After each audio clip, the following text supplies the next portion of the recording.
Ahmadiyah Islam sejati. Jalan manusia dapat mengungkapkan hubungannya dengan Allah. Saya sekarang menjawab pertanyaan ketiga. Apa cara-cara manusia dapat mengungkapkan hubungannya dengan Allah? Dengan kata lain, apa tugas-tugas yang dikenakan oleh Allah atas manusia? Setiap agama telah menjawab pertanyaan ini secara berbeda, dan bahkan ada ketidaksepakatan lebih besar antara mereka tentang pertanyaan ini daripada berkaitan dengan dua pertanyaan pertama. Islam menjawab pertanyaan ini dengan mengatakan bahwa manusia seharusnya memenuhi tujuan penciptaannya, yakni, ia harus berusaha menjadi hamba sempurna Allah dan harus terus mengusahakan persatuan dengannya. Ini memang satu-satunya jawaban alami yang dapat diberikan. Al-Quran mengatakan, الله الذي جعل لكم الأرض قرارا والسماء بناء وصوركم فأحسن صوركم ورزقكم من الطيبات ذلكم الله ربكم فتبارك الله رب العالمين هو الحي لا إله إلا هو فادعوه مخلصين له الدين الحمد لله رب العالمين قل إني نهيت أن أعبد الذين تدعون من دون الله لما جاءني البينة من ربي وأمرت أن أسلم لرب العالمين. Allah lah yang telah menciptakan bumi untukmu yang mengandung barang-barang yang perlu untukmu. Dia telah menciptakan langit untuk perlindunganmu. Dia telah menjadikanmu dalam bentuk yang paling sesuai dengan kebutuhanmu. Dia telah menyediakanmu makanan sehat. Itulah Allah, Tuhanmu. Beberkatlah Allah, Tuhan semesta alam. Dia maha hidup dan melimpahkan kehidupan pada orang lain. Tak ada yang layak disembah selain Dia. Maka serulah Dia dan janganlah menyembah selain Dia. Segala puji bagi Allah, Tuhan semesta alam. Katakanlah, aku telah dilarang menyembah segala yang kalian seru selain Allah setelah aku menerima tanda-tanda nyata dari Tuhanku, dan aku telah diperintahkan untuk menyerahkan diri kepada Tuhan semesta alam. Al-Mu'min, Surah 40 ayat 65-67. Ayat-ayat ini menunjukkan bahwa selain dari hubungan rohani yang ada antara Allah dan manusia, yang telah ditunjukkan di atas, Allah juga menghendaki ketaatan terhadap perintah-perintahnya berkaitan dengan hal-hal materi. Tampak dari Al-Quran bahwa perintah-perintah ini ada beberapa jenis, tapi saya di sini akan membatasi diri hanya pada yang berhubungan dengan ibadah, yaitu, yang tujuan utamanya untuk menandakan hubungan manusia sendiri dengan Allah, dan yang tidak langsung menyangkut orang-orang lain. Islam menggolongkan perintah-perintah itu ke dalam 5 kategori. 1. Salat, atau doa. 2. Zikir, atau mengingat Allah. 3. Puasa. 4. Berhaji ke Mekah, dan 5. Zakat pengorbanan.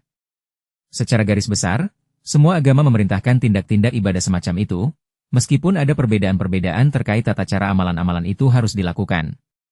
Karena menentang ini, ada kecenderungan modern untuk mengutuk amalan-amalan itu sebagai sekedar ritual-ritual tak berguna atas dasar bahwa Allah tidak pernah mungkin telah bermaksud mengungkung manusia dalam formalitas belaka. Hasilnya adalah bahwa amalan-amalan ibadah eksternal sekarang tidak begitu lazim sebagaimana dahulu, dan para pengikut agama-agama lain semakin lama semakin meninggalkannya.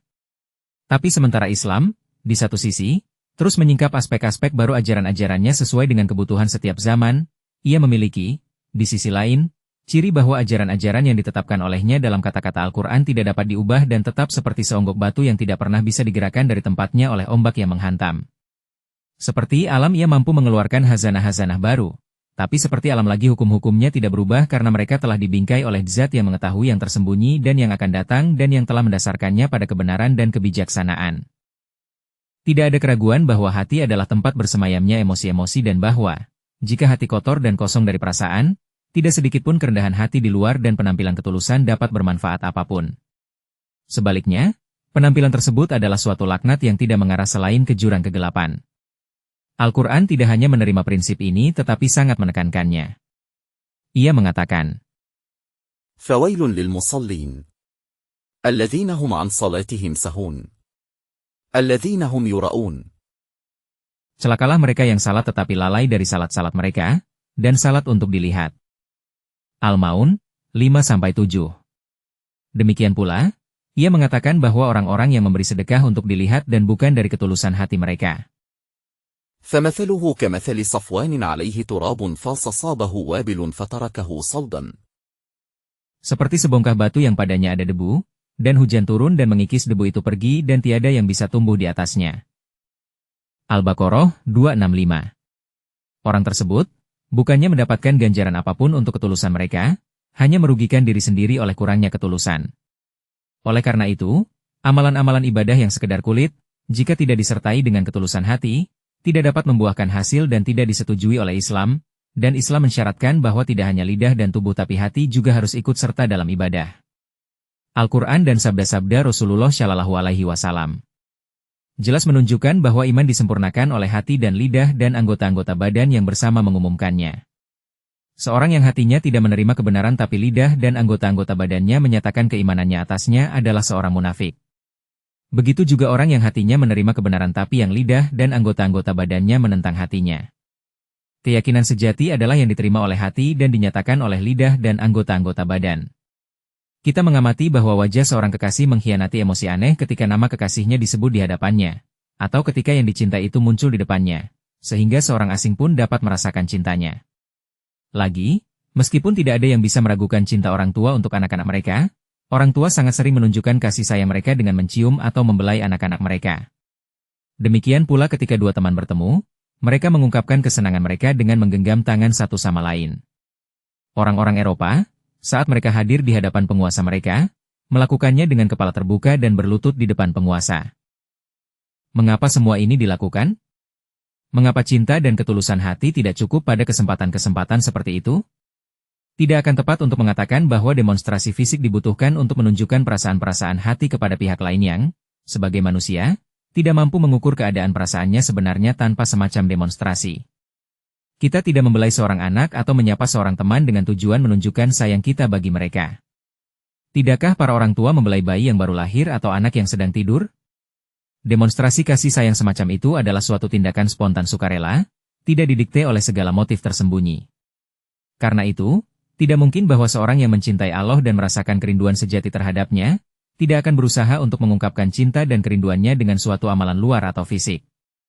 Inilah rahasia semua ibadah. Ibadah adalah simbol fisik dari hubungan sejati manusia dengan Allah. Seorang yang sungguh mencintai Allah, mengetahui bahwa ia setiap hari mengekspresikan cinta dan kasih sayangnya bagi orang lain dengan tanda-tanda luar, tidak bisa menolak tindak-tindak eksternal ibadah. Keberatan seperti itu muncul dari kurangnya cinta. Ini akan menjadi penjelasan yang cukup tentang amal-amal eksternal ibadah yang ditentukan oleh Islam, tetapi ada juga makna-makna lain yang mendasarinya. Satu adalah bahwa, seperti Al-Quran jelaskan, amal-amal fisik bereaksi pada pikiran dan keadaan pikiran bereaksi pada kondisi luar tubuh. Ia mengatakan, ذلك ومن يعظم شعائر الله فإن من تقوى القلوب. Demikian, manusia harus menunjukkan penghormatan terhadap tempat-tempat di mana kemuliaan Allah ditampakkan, karena ketakwaan hati secara alami menampakkan diri keluar.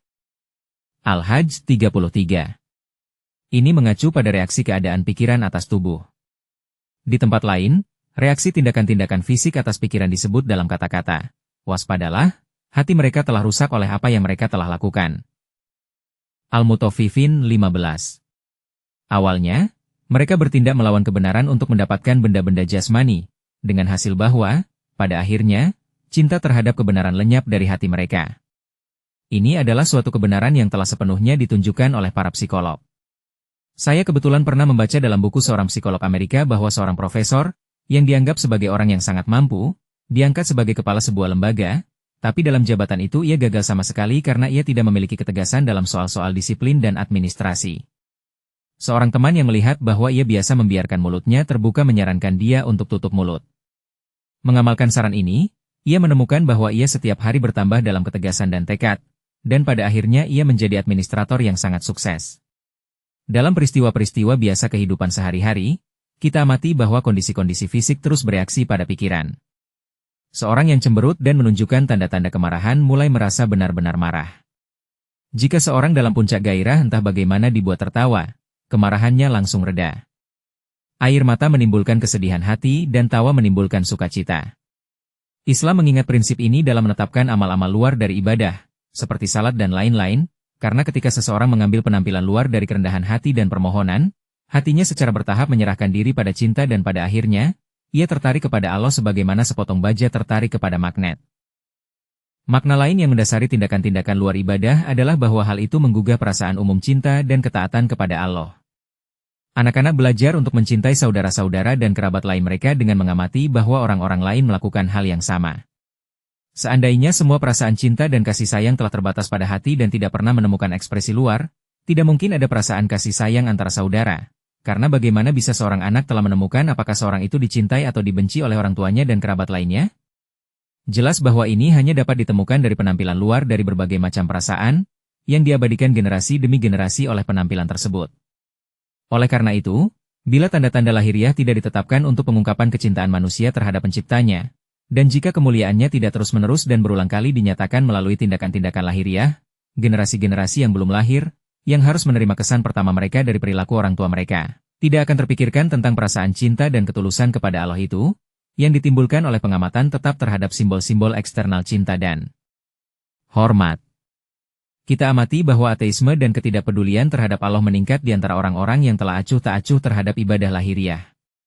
Lagi, dalam ibadah fisik, semua bagian dari tubuh manusia yang syarat dengan nikmat dan karunia Allah, bisa ikut serta dalam memanjatkan rasa syukur atas nikmat-nikmat dan karunia-karunia tersebut.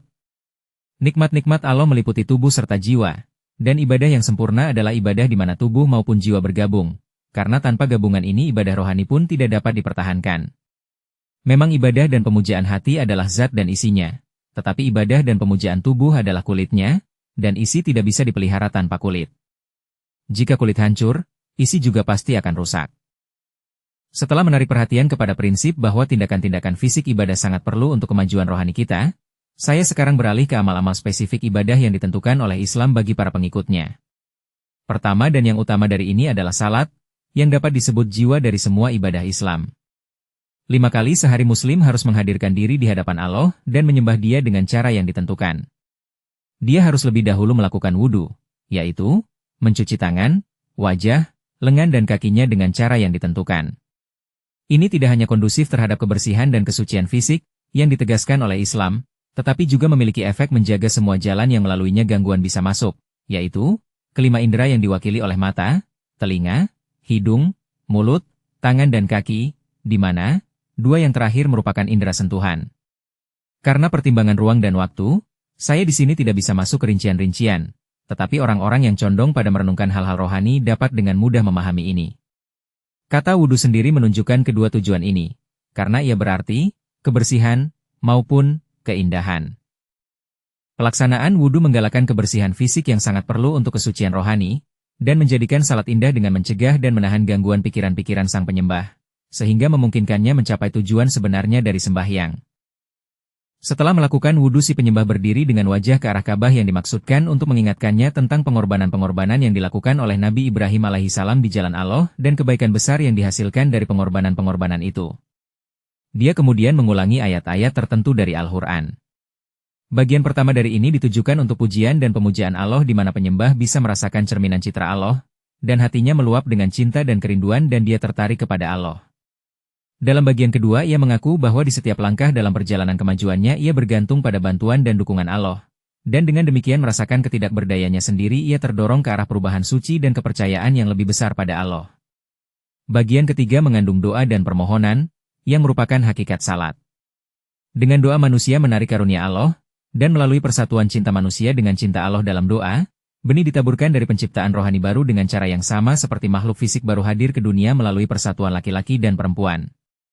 Singkatnya, salat begitu kaya manfaat rohani sehingga akal manusia terpaksa mengaguminya.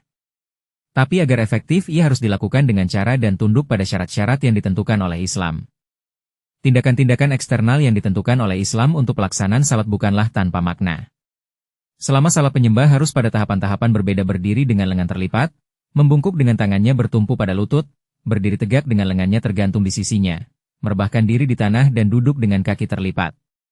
Semua gerakan ini merupakan simbol kerendahan hati dan penyerahan sempurna di antara kaum-kaum berbeda. Di beberapa negara orang-orang mengekspresikan penyerahan penuh dengan berdiri dengan lengan terlipat, di negara-negara lain, dengan berdiri dengan lengan mereka tergantung di sisi mereka. Di Mesir kuno, membungkuk dengan tangan di lutut dianggap sebagai simbol penghormatan mendalam. Di India, sujud marak dan di Eropa, jatuh berlutut dianggap sebagai cara menunjukkan hormat. Islam telah menggabungkan semua simbol ini dalam cara ibadahnya. Islam memerintahkan agar salat biasa dilakukan berjamaah, sehingga semangat persaudaraan dapat dipupuk. Di bawah perintah ini seorang raja harus berdiri bahu-membahu dengan rakyatnya untuk melakukan salat.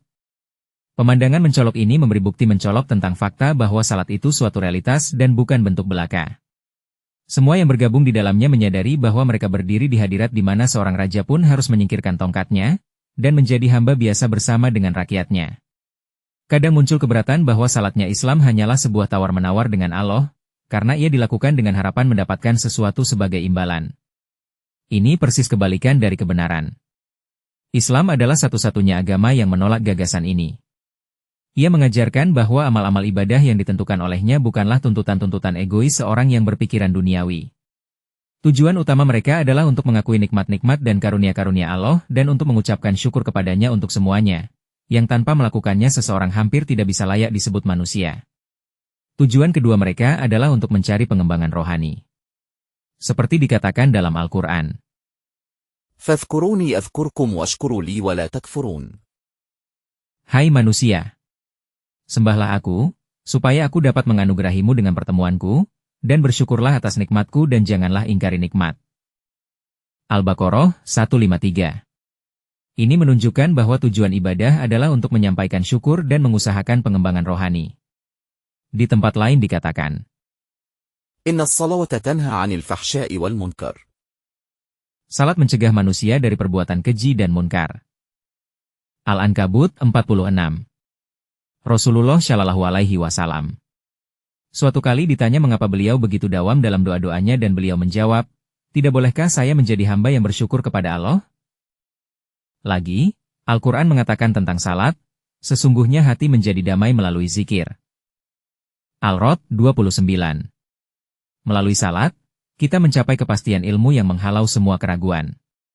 Karena itu, salat adalah suatu sarana kemajuan rohani seperti halnya ada sarana-sarana untuk pencapaian tujuan-tujuan berbeda dalam dunia materi.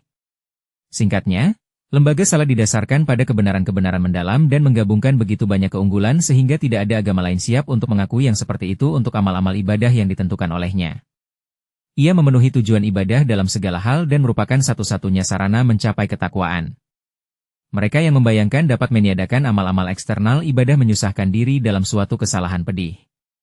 Siapa bisa percaya bahwa, walaupun Ibrahim alaihissalam dengan ketakwaannya, Musa alaihissalam dengan pengorbanannya, Isa alaihissalam dengan kerendahan hati dan kelemah lembutannya, dan Muhammad Shallallahu Alaihi Wasallam dengan kesempurnaan dan keutamaannya, tidak bisa membuang amal-amal ibadah semacam itu dan tidak puas dengan ibadah hati semata. Orang-orang yang terlibat dalam kegiatan-kegiatan duniawi dari pagi sampai malam dan tidak meluangkan pemikiran tentang Allah, boleh membuangnya dan membatasi diri pada mengingat Allah dalam batin belaka. Pikiran bahwa ibadah eksternal itu hanya soal bentuk dan tidak memiliki manfaat nyata adalah akibat kemalasan. Ia didorong hanya untuk menenggelamkan suara hati nurani. Ia topeng yang dibaliknya orang-orang berusaha menyembunyikan kurangnya iman mereka. Cara ibadah kedua yang ditentukan oleh Islam adalah zikir, atau mengingat Allah. Salat, yang harus dilakukan dengan cara tertentu dan tunduk pada syarat-syarat tertentu, terbatas pada periode-periode waktu yang khusus. Tapi, sebagaimana tubuh membutuhkan air atau kelembaban sebentar-sebentar, dan mulai terasa kering dan lelah tanpa itu, jiwa juga tentu terus membutuhkan makanan rohani, sebab ia cenderung akan kelaparan saat manusia terlibat dalam kegiatan-kegiatan materi. Karena itu, Islam telah mengajarkan bahwa manusia, dari waktu ke waktu, di tengah-tengah kegiatan dan kesibukannya, harus mengingat dan merenungkan sifat-sifat Allah yang berbeda, agar seluruh perhatiannya jangan sampai tenggelam dalam urusan-urusan dunia, serta zikir dan kecintaan Allah akan terus-menerus menyegarkan jiwanya seperti air mancur mengalir. Manfaat-manfaat zikir serupa dengan manfaat-manfaat salat. Cara ibadah ketiga yang ditentukan oleh Islam adalah puasa. Cara ibadah ini juga umum pada hampir semua agama, namun bentuk yang Islam telah tentukan berbeda dari yang diakui atau ditentukan oleh agama-agama lain. Islam memerintahkan setiap muslim dewasa berpuasa selama 1 bulan dalam setiap tahun. Mereka yang menderita sakit sementara dan mereka yang berada di perjalanan selama bulan puasa diizinkan untuk mengganti sejumlah hari yang sama selama bulan-bulan lain. Mereka yang menderita sakit permanen atau terlalu tua atau terlalu lemah untuk mampu berpuasa dibebaskan sama sekali. Mereka yang berpuasa harus menahan diri dari makan dan minum apapun, dan dari hubungan seks, mulai fajar sampai matahari terbenam. Sangat dianjurkan untuk makan sahur sebelum fajar agar tubuh terhindar dari penderitaan yang tidak perlu.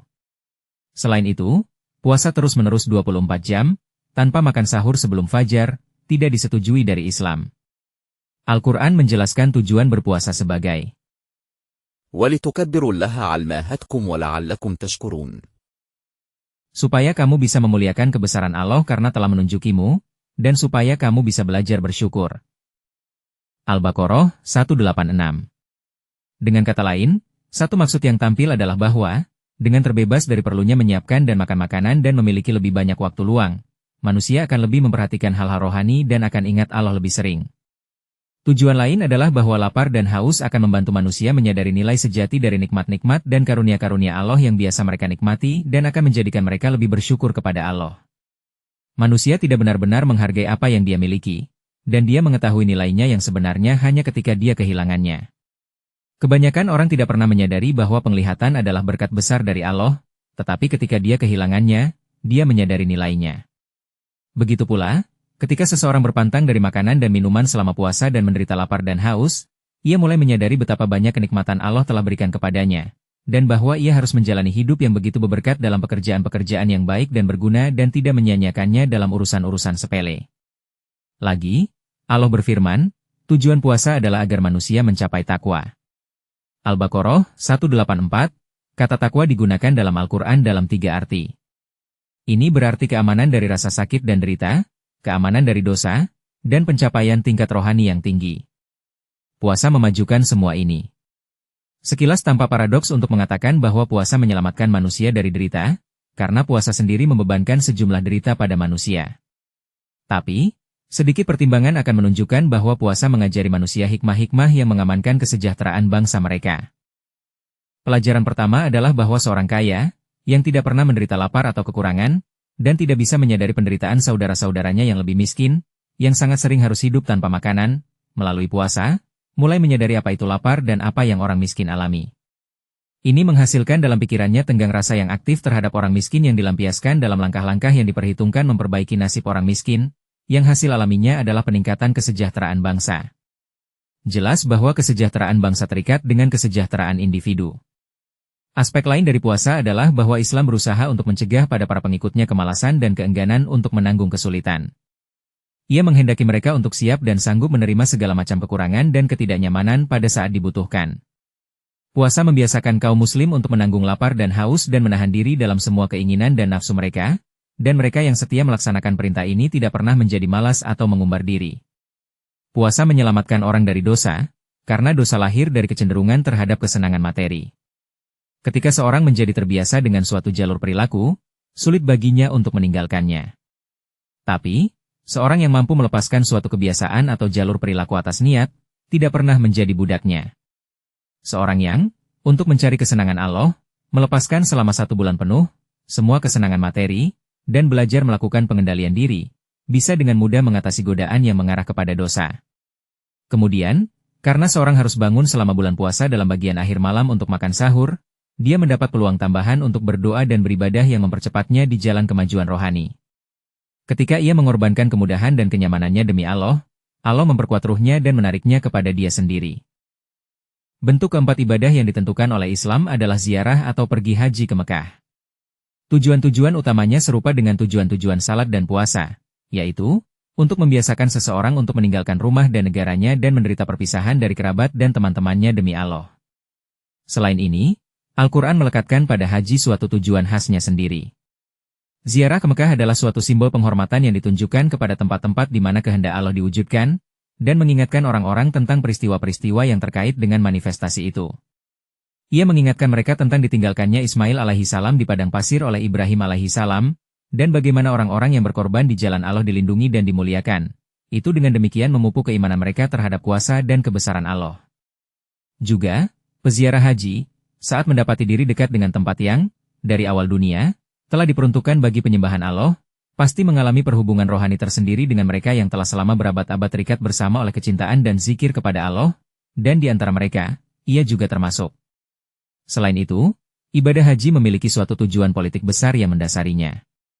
Kaum muslim terkemuka dari seluruh penjuru dunia yang bertemu setahun sekali bisa bertukar pandangan dan membangun dan memperbaharui hubungan kecintaan dan persaudaraan. Mereka memiliki peluang mengakrabkan diri dengan masalah-masalah yang dihadapi mereka di negara-negara berbeda, peluang saling meraih manfaat dari pengalaman masing-masing, dan peluang merancang metode-metode untuk saling bekerja sama. Namun, saya menyesal mengamati bahwa saat ini tidak ada keuntungan yang diambil dari aspek haji ini. Modus kelima ibadah yang ditentukan oleh Islam adalah pengorbanan. Banyak orang tidak memahami makna pengorbanan dalam Islam. Mereka membayangkan bahwa hewan yang dikorbankan seharusnya membawa pergi dosa-dosa orang yang melakukan pengorbanan. Ini adalah pemikiran yang sama sekali keliru tentang ajaran-ajaran Islam atas soal ini. Padanan dalam bahasa Arab dari kata pengorbanan berasal dari akar kata qurb yang berarti kedekatan. Pengorbanan adalah suatu simbol, yang tidak dipahaminya artinya mengakibatkan pemikiran salah yang orang-orang anut tentang itu. Pada masa kuno, bahasa simbol sangat lazim digunakan, dan, meskipun dikembangkan bahasa-bahasa lisan dan tulisan dan kemajuan sastra di zaman modern, simbol-simbol masih banyak digunakan dan diterima untuk komunikasi pikiran-pikiran dan ide-ide, terutama dalam masalah-masalah sosial. Misalnya, ketika dua teman bertemu, mereka berjabat tangan, dan tidak ada yang mempertanyakan kepantasan tindakan itu, juga tidak terlintas dalam pikiran siapapun untuk menganalisis perasaan-perasaan yang mendasarinya. Ia suatu simbol yang diwarisi dari zaman sangat kuno, dan, meskipun asalnya telah terlupakan, ia dianggap sebagai salah satu amalan sosial yang paling berguna, karena ia mengungkapkan dan menggalakkan persahabatan dan hubungan persaudaraan. Di zaman kuno, ketika dua orang mengadakan persekutuan penyerangan dan pertahanan, mereka biasa menepuk tangan satu sama lain untuk menandakan bahwa sejak saat itu tangan satu orang akan menjadi tangan orang lainnya, dan bahwa sejak saat itu mereka akan menjadi sekutu dan akan berjuang dan bertahan bersama-sama. Dalam perjalanan waktu, upacara simbolis ini menjadi lambang dari ekspresi kasih sayang dan persahabatan, dan tidak ada yang sekarang akan siap untuk melepaskannya. Demikian pula, mencium adalah simbol yang menandakan hasrat hewani untuk menarik orang yang dicium ke dalam dirinya dan menjadi satu dengannya. Simbol-simbol ini dan lainnya tetap digunakan dalam kehidupan kita sehari-hari, dan banyak manfaat diperoleh dari penggunaannya. Pengorbanan adalah juga satu simbol semacam itu. Jika kita merenungkan sedikit, bukanlah hal kecil untuk mengorbankan nyawa, dan ia pasti akan menciptakan suatu kesan mendalam pada pikiran kecuali dalam kasus mereka yang terbiasa mencabut nyawa. Sejumlah orang telah melampaui batas sampai mengutuk pengorbanan sebagai suatu tindak kekejaman. Tidak ada keraguan bahwa ia secara kuat membangkitkan perasaan, dan karena alasan inilah ia telah ditunjuk sebagai suatu bentuk ibadah. Seorang yang menawarkan suatu pengorbanan menyatakan dalam bahasa simbolis bahwa karena hewan yang adalah lebih rendah darinya telah dikorbankan untuknya, dia akan, jika dikehendaki untuk melakukannya, dengan riang menyerahkan nyawanya sendiri untuk maksud yang lebih berharga daripada kehidupannya sendiri. Betapa mendalam tentu orang yang mengerti makna sejati pengorbanan, terpengaruh pada saat dia menyodorkan pengorbanan dan betapa jelas pasti ia mengingat maknanya dan tanggung jawab yang hal itu letakkan atasnya. Ia akan selalu setelah itu diingatkan tentang prinsip bahwa hal-hal yang lebih rendah harus dikorbankan untuk hal-hal yang lebih tinggi, dan bahwa ia harus siap untuk mengorbankan dirinya dalam menghidmati kebenaran atau umat manusia. Quran Suci mengacu pada makna pengorbanan ini ketika mengatakan, لن ينال الله لحومها ولا دماؤها ولكن يناله التقوى منكم. Tidaklah daging maupun darah dari korban kalian sampai pada Allah, melainkan niat benar yang mendasarinya lah yang sampai padanya. Al-Hajj 38. Artinya, pengorbanan Anda akan memberi Anda faedah hanya jika Anda memenuhi maksud yang mendasarinya. Tetapi, jika Anda tidak melakukannya, Anda akan sekadar telah membunuh seekor hewan sebagaimana Anda menyembelih hewan-hewan untuk keperluan makanan dan Anda tidak akan mendapatkan apa-apa dengan itu.